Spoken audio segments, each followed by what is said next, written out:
মই third class নে সি third class Assam ৰাইজে নিৰ্ণয় কৰিব অসমৰ মানুহে জানে মই অলগদ্ধ নে অকৰ্মণ্য নে মই first class father third class চান হ'লে মই MLA কেতিয়াও উঠিব নোৱাৰিলোহেঁতেন মই নিজিকিলোহেঁতেন মানুহ মোক চিনি নাপালেহেঁতেন যিখিনি কথা কৈ গ'লে শিৱসাগৰ বদনাম হৈছে অখিল গগৈ বদনাম হোৱা নাই ভাল নহয় এইবিলাক কথা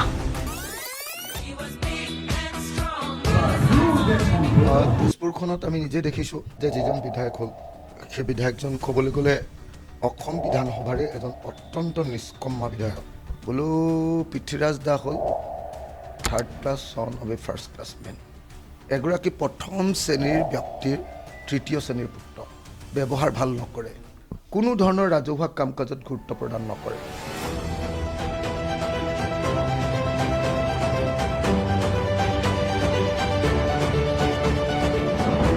মই পৃথ্বীৰাজ ৰাভা তেজপুৰ বিধানসভা সমষ্টিত মোক এইবাৰ ভাৰতীয় জনতা পাৰ্টি অসম গণ পৰিষদ প্ৰমুখ্যে যি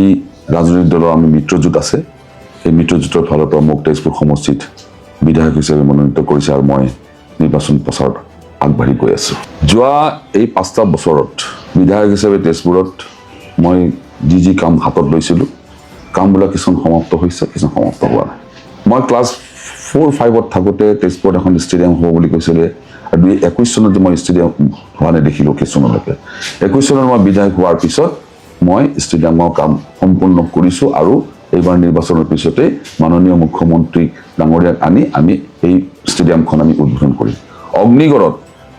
লিফ্টৰ কাম কৰিছোঁ বৰপুখুৰী পদুপুখুৰীত 14 কোটি টকা গাৰ্ড ৱাল দিয়া হৈছে তাতে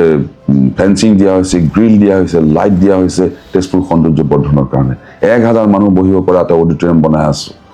ডিভাইডাৰ দিয়া ৰাস্তা তেজপুৰ আজিলৈকে তেজপুৰীয়া মানুহে দেখা নাই ডিভাইডাৰ দিয়া ৰাস্তা বনাই আছোঁ এনেধৰণে বহুত কাম কৰিছোঁ কনভেনশ্যন চেণ্টাৰ হ'ল ফ্লাইঅভাৰৰ কাম চলি আছে আমি খুব কম দিনৰ ভিতৰত ছমাহৰ ভিতৰত আমি শেষ কৰিব পাৰিম দ্বিতীয়তে আগন্তুক দিনত যদি মই নিৰ্বাচনত জয়লাভ কৰোঁ ৰাইজে যদি মোক নিৰ্বাচনত জয়লাভ কৰাই দিয়ে তেনেহ'লে মোৰ কিছুমান অংগীকাৰ আছে শিক্ষাৰ ক্ষেত্ৰত স্বাস্থ্যৰ ক্ষেত্ৰত কৃষিৰ ক্ষেত্ৰত আমি কাম কৰি যাম মই এটা কথা ক'ব খুজিছোঁ মই আজি তেজপুৰত মাটিৰ অভাৱ মাটি নাই ডাঙৰ ইণ্ডাষ্ট্ৰি খুলিবলৈ ডাঙৰ ইনষ্টিটিউট খুলিবলৈ মাটি নাই আমি এটা প্ৰজেক্ট লৈছোঁ যে অগ্নিগড় FPCৰ জৰিয়তে মোৰ সহযোগত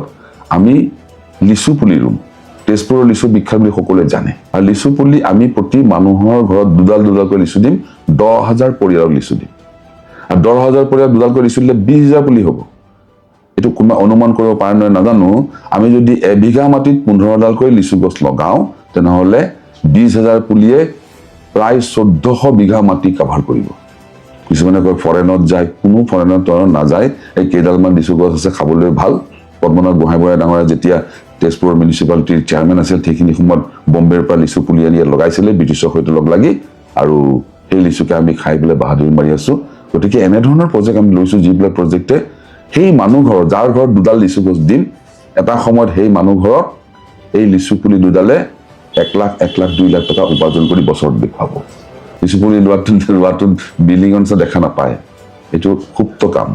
কিন্তু বিল্ডিং এটা বনালে দেখাব PWD ৰাস্তা বনালে দেখাব দলং বনালে দেখাব হস্পিটেল বনালে দেখাব কিন্তু হস্পিটেলৰ ভিতৰত চিকিৎসাটো দেখা নাপায় মই নিৰ্বাচনত জিকাৰ পিছত এদিন হঠাৎ মই গুৱাহাটীত আছিলোঁ গুৱাহাটীত থাকোঁতে তেজপুৰ চক বজাৰ খুব ঐতিহ্যপূৰ্ণ চক বজাৰ খুব সুন্দৰ অসমত ক'তো এনেধৰণৰ বজাৰ নাই কিন্তু হঠাৎ এদিন ৰাতি জুই লাগি গ'ল ধ্বংস হৈ গ'ল তেজপুৰৰ চক বজাৰতো আমি নিৰ্মাণ কৰি আছোঁ আমি এতিয়া যিখিনি মানুহ আমি বেলেগত দিছিলোঁ এতিয়া টেম্পৰেৰিলি সেইখিনি মানুহক আমি যিখিনি নিৰ্মাণ কৰা হ'ল তাত আমি শিফ্ট কৰি আকৌ বাকীখিনি যিখিনি বনাব আছে সেইখিনি আকৌ যিখিনি ঘৰ বনাইছিলোঁ তালৈ পঠিয়াই দিম নতুনকৈ আমি যিখিনি বনাবলগীয়া আছিল বনাই আমি চক বজাৰ সম্পূৰ্ণ কৰি আমি ব্যৱসায় কৰা যিখিনি মানুহ আছে চক বজাৰত সকলোকে তেওঁলোকক উপহাৰ দিম গতিকে এইবিলাক আমি স্বাস্থ্যৰ ক্ষেত্ৰত সকলো ক্ষেত্ৰত আমি কাম কৰি যাম এইখিনি আমাৰ অংগীকাৰ আৰু তেজপুৰৰ মানুহৰ সন্মান লাঘৱ কৰি মই MLA হৈ থাকিব নোখোজোঁ আৰু তেজপুৰৰ মানুহৰ সন্মান ৰক্ষা কৰিহে মই MLA হ'ম আৰু ভৱিষ্যতে যদি মই কেতিয়া MLA নহওঁ তেনেহ'লে তেজপুৰৰ মানুহে ক'ব লাগিব যে পৃথ্বীৰাজ ৰাভাৰ দিনত এইবিলাক অৱদান দি থৈ গৈছে আজি আমি গম পালোঁ যে অখিল গগৈ ডাঙৰীয়া আহিছিলে তেজপুৰত আৰু ৰেলী কৰি থকাৰ সময়ত কিবা এটা কৈছিলে যে কাম নকৰা বিধায়ক তাৰপিছত অকৰ্মণ্য অলগদ্ধ বুলি কৈছে বিশেষকৈ আৰু এটা ফাৰ্ষ্ট ক্লাছ ফাদাৰৰ থাৰ্ড ক্লাছ চান মই থাৰ্ড ক্লাছ নে সি থাৰ্ড ক্লাছ অসম ৰাইজে নিৰ্ণয় কৰিব মই এটা কথা ক'ব খুজিছোঁ, শিৱসাগৰৰ মানুহক, শিৱসাগৰক লৈ আমি গৰ্ব কৰোঁ। শিৱসাগৰ অসমৰ এটা স্তম্ভ। আৰু শিৱসাগৰৰ মানুহে যদি এনেধৰণৰ মানুহক ৰাইজৰ প্ৰতিনিধি কৰি পঠিয়ায়, আজি হাঁহিহঁতৰ পাত্ৰ হৈছে তেজপুৰত। কাৰণ তেজপুৰ এখন স্বাভিমান থকা জেগা। ইয়াত জ্যোতিপ্ৰসাদ আগৰৱালা, বিষ্ণুপ্ৰসাদ ৰাভা, পদ্মনাথ গোহাঁই বৰুৱাৰ দৰে মানুহ, ভূপেন হাজৰিকাৰ দৰে মানুহ ইয়াত সাধনাৰ থলী। চন্দ্ৰকুমাৰ আগৰৱালা, আনন্দ চন্দ্ৰ আগৰৱালা, অগ্নিকবি কমলাকান্ত ভট্টাচাৰ্যৰ জন্ম ঠাই। এনে ঠাইত আহি পেলাই যদি এনেধৰণৰ বক্তব্য ৰাখে, তাক কি বুলি ক'ম মইতো ক'ব খোজোঁ যে তেওঁ আচলতে মস্তিষ্কৰ বিকৃতি ঘটিছে, আৰু মস্তিষ্কৰ বিকৃতি ঘটা মানুহটোক মোৰ সন্মানীয় শিৱসাগৰৰ ভোটাৰসকলে তাক বৰ্জন কৰি দিয়ক, আউট কৰি দিয়ক, নহ'লে বদনাম হৈ যাব শিৱসাগৰৰ। আজি যিখিনি কথা কৈ গ'লে শিৱসাগৰ বদনাম হৈছে, অখিল গগৈৰ বদনাম হোৱা নাই।